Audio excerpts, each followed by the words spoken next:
long over here, considering the fact that the attention span is of humans are quite very low. So let me tell you what I have to say before I lose your attention.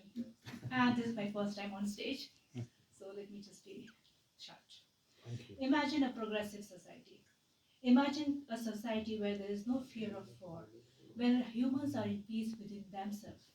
Imagine a society which is quite helpful and peaceful. Imagine a society where there is no racism in real sense, where the humans are out of the circle of eat, sleep, and repeat. Imagine a society where human aims high to reach the ultimate goal of being the best version of themselves. Yes, I'm talking about the utopian society, where human being is in peace within themselves, which in turn results in a peaceful environment. How does it sound? Achievable? Let's see. We all have heard about the sacrifice of Imam Hussain along with his family and followers. But to understand the real message he wanted to give us, we need to do some deep diving. I would like to dissect my topic in two parts. When we see principles of Imam Hussain, does it just mean Imam Hussain or there is something else about it? Which key principles and value Imam Hussain was trying to protect?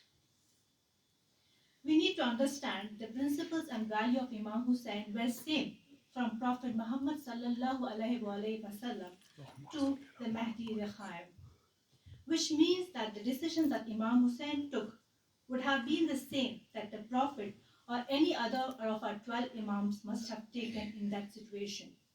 It also means the ultimate goal and the aim they had was the same. To understand this concept better, there is a book by Ayatollah Khamenei called 250 Years Old Person. It's a must-read book. It beautifully explains how Prophet Muhammad sallallahu alaihi wasallam and the 12 Imams had various methodologies in their life, but at the whole, they all tried to reach the same destination because they all followed the same holy book, Quran, the wisdom given by the Creator. So let's go to the three values. First is equality. There is no race, gender, or tribe superior. All the humans are the same. The only criteria that marks a difference is the level of taqwa, which translates as God consciousness, which means there are no God chosen people. No one has a right to enter some other country and kill or capture the natives and claim that that is their own country. Sound familiar, right? Yes. Many today's world problem will be solved through that. From Prophet Muhammad selecting Bilal, who had a dark complexion, had speech problems, was a slave, and was not from the native Arab race to be honored as the first Muslim, to Prophet Muhammad abolishing the female infant killing and the practice of slavery. The concept of sadaqah, khums, and zakat were introduced to break the barriers between the capitalist and the deprived. Many more steps were taken to build a society based on equality and spirituality. Humans were encouraged to gain knowledge, live a minimalistic life, and be out of the material desire. The second value is keeping an open mind. All the teachings and values in Islam encourage free thinking, asking questions, and learning the truth. On the day of Ashura, Imam Hussain addressed the Yazid troops by saying, O followers of Abu Sufyan, if you are not following the teachings of Islam, then as a free man be independent of judgment. On what basis do you fight me now? It clearly shows Imam Hussain was asking the masses to ask questions, to learn, and not simply follow something very blindly. Let me put you through some statistics. When you see in a society there is oppression, you will find the actual only 5% are the oppressors. These are mostly the elite, the rich, the influencers, and someone who has dominance over the media. The remaining 5% will be the oppressed. These are the guys who are standing with the truth, the revolutionaries. The remaining 90%, this is the big crowd who are silent. These people do not follow. I mean, they are either they have this I don't care attitude or they are just not listening because they are brainwashed by the wrong media propaganda.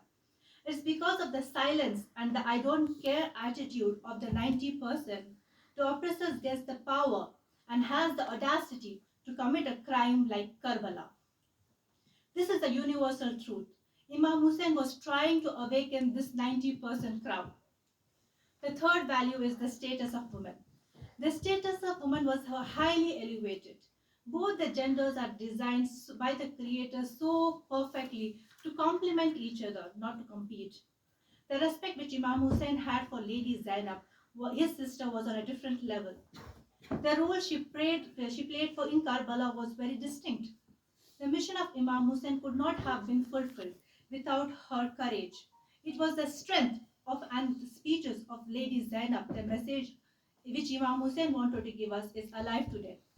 Trust me, Yazid and rulers after him for hundreds of years tried to manipulate the truth, tried to make the sacrifice of Imam Hussein look like a political conflict so that the episode is closed within the pages of history. To summarize, there was the ultimate aim to make humans understand the purpose of their creation, to take away humans from the greedy materialistic world where it was fine to cheat, kill, and be selfish. Prophet built the structure, architecture of it, and as he said, he had come to perfect our morals. When Imam Hussein found the basic foundation that the Prophet has set for humans was being destroyed, when he found the corrupt ruler was manipulating the truth with falsehood, he took upon himself to awaken the masses. Thank you. ما شاء الله ما شاء الله. صلي على